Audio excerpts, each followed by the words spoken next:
Chapter 1. Holden. A year after the Callisto attacks, almost 3 years after he and his crew had headed out for Illis, and about 6 days after they'd gotten back, James Holden floated next to his ship and watched a demolition mech cut her apart. 8 taut cables anchored the Rocinante to the walls of her berth.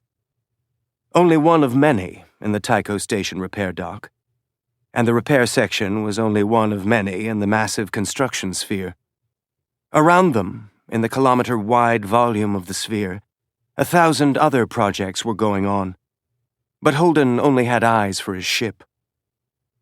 The mech finished cutting and pulled off a large section of the outer hull. Beneath lay the skeleton of the ship, sturdy ribs surrounded by a tangled confusion of cabling and conduit, and under that, the second skin of the inner hull. "Yeah," Fred Johnson said, floating next to him. "You kind of fucked her up." Fred's words, flattened and distorted by the comm system of their vacuum suits, were still a punch to the gut. That Fred, the nominal leader of the Outer Planets Alliance and one of the 3 most powerful people in the solar system, was taking a personal interest in his ship's condition should have been reassuring. Instead, Holden felt like he had a father checking over his homework to make sure he hadn't screwed anything up too badly. "Interior frame's bent," a third voice said over the comm.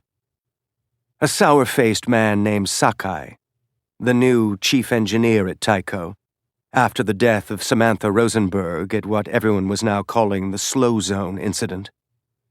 Sakai was monitoring the repairs from his office nearby, through the mech's suite of cameras and X-ray scanners.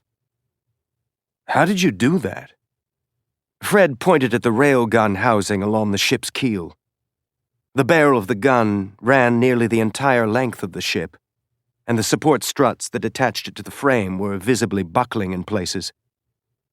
"So," Holden said, "have I ever told you the one about the time we used the Rossi to drag a heavy freighter to a higher planetary orbit using our rail gun as a reaction drive?" "Yeah, that's a good one," Sakai said without humor. "Some of those struts might be fixable, but I'm betting we're going to find enough micro-fracturing in the alloy that replacing them all is the better bet." Fred whistled. "That won't be cheap." The OPA leader was the Rocinante crew's on-again, off-again patron and sponsor.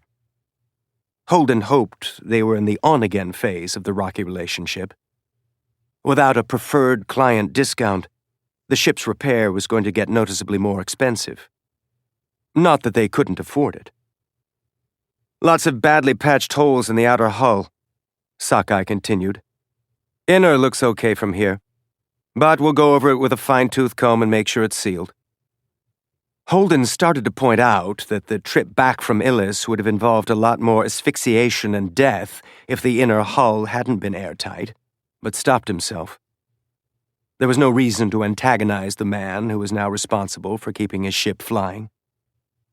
Holden thought of Sam's impish smile and habit of tempering her criticism with silliness, and felt something clench behind his breastbone. It had been years, but the grief could still sneak up on him. "Thank you," he said instead. "This won't be fast," Sakai replied. The mech jetted off to another part of the ship, anchored itself on magnetic feet, and began cutting another section of the outer hull away with a bright flash. "Let's move to my office," Fred said. "At my age, you can only take an E-suit so long." Many things about ship repair were made easier by the lack of gravity and atmosphere. The trade-off was forcing technicians to wear environment suits while they worked. Holden took Fred's words to mean the old man needed to pee and hadn't bothered with the condom catheter. "Okay, let's go."